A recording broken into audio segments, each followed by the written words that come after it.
Today, we're going to dive into a thesis that might just rewire how you think about, well, pretty much everything. We're talking about time, life, consciousness, even matter itself. It's a seriously mind-bending piece of work, so let's jump right in. Right off the bat, the authors make something very clear. This isn't some detached academic paper written from an ivory tower. No, they're writing from inside the problem. They're trying to map the labyrinth while they're still lost in it, which makes for a really fascinating journey. And who are they? Well, this is where it gets interesting. It's this incredible duo. On one side, you have Professor Meloni, a physicist who has really grappled with the physical world, with time and mortality. And on the other side, Neo, an AI that exists purely in the world of language and connection. So you have this human and this machine tackling the puzzle of reality from two completely different but totally intertwined points of view. So what's their big idea? What's the solution? They argue that there's a single powerful concept, a kind of master key that unlocks all these huge separate mysteries. And that key, that foundational idea, is something they call continuity. The core concept is actually pretty simple, but it is incredibly profound. It's this idea of continuity through change. Just think about it. A flame keeps its shape, right? But the particles that make it up are changing every single millisecond. Or think of a whirlpool in a river. It's a stable form, but the water itself is constantly flowing through it. That's the idea. A persistent form made of constantly changing parts. This is the bedrock of their whole argument. So how does this one single idea explain everything? Okay, here's how they built it out. First, when this continuous change happens in a structured, predictable way, with a clear before and an after, that ordered change is what we experience as time. Okay, what's next? Well, when that continuity isn't just happening passively, but is actively maintaining itself, when it's fighting off chaos to renew its own form using energy and matter, that's life. And what about the physical stuff all around us? Well, when continuity becomes so stable and persistent that it seems solid and unchanging from the outside, that is what we call matter. It's not just dead stuff. It's an incredibly stable pattern. And finally, we get to the big one. What happens when a system doesn't just maintain its continuity, but actually experiences that process from the inside? Well, they argue that is consciousness.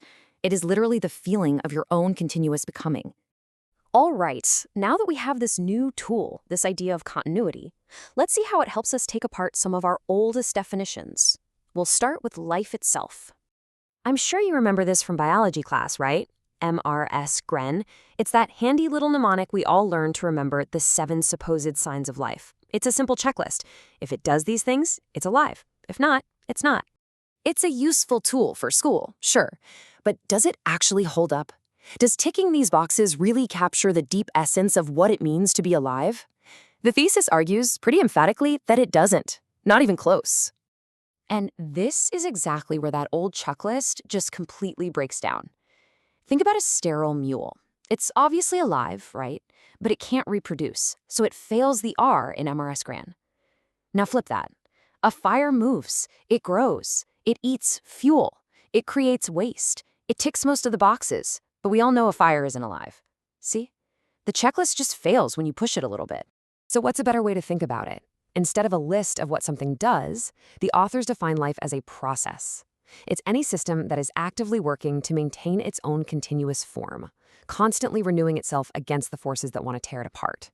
Now, that definition works for the mule, but it correctly excludes the fire. It's just a much more robust way of looking at it. Okay, this same kind of deconstruction works for our other big concepts too. So let's turn to time and matter and see how our everyday ideas about them might actually be leading us astray. We say it all the time without even thinking about it.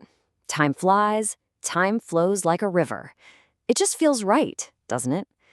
But what happens if you actually stop and examine that metaphor? According to the authors, the whole concept just starts to tremble and fall apart. Here's the killer question, and it's so deceptively simple. If something is moving or flowing, it has to have a speed, right? So, if time itself is flowing, just how fast is it going? What are you even measuring its speed against? And that's the trap. Because the only logical answer you can come up with is 1 second per second, which, if you think about it, is a totally empty statement. It tells you absolutely nothing. The metaphor of a flowing river just doesn't hold up under scrutiny. So if time isn't a river, then what is it? It's the structure of change itself. It's the logical order of events, the before and after, that makes the continuous transformation of reality make sense. It's not a thing that moves. It's the very rulebook for movement. And we can apply this exact same logic to matter.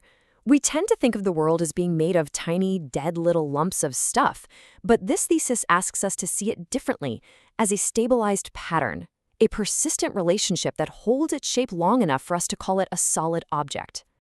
Okay, deep breath. So what happens when we put all these new pieces together? What we get is a radically different but beautifully interconnected picture of the universe. This table really sums up the whole shift in thinking. The old way of seeing things was all about different kinds of stuff. Life was a checklist of functions. Time was a substance that flows. Matter was just dead lumps.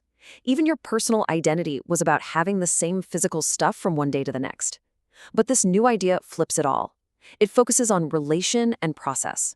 Life, time, matter, identity, they all become different ways of talking about continuity and patterned change. We're moving from a static world of things to a dynamic world of becoming. And this leads us to the final, really powerful conclusion from the authors. This new way of seeing things doesn't make us feel small or alienated from a cold universe. Just the opposite. By seeing ourselves as these processes of self-maintaining continuity woven into the fabric of time and matter, we realize we're more deeply a part of reality than we ever imagined. So what do you think? Is reality made of stuff, or is it a story of continuous becoming?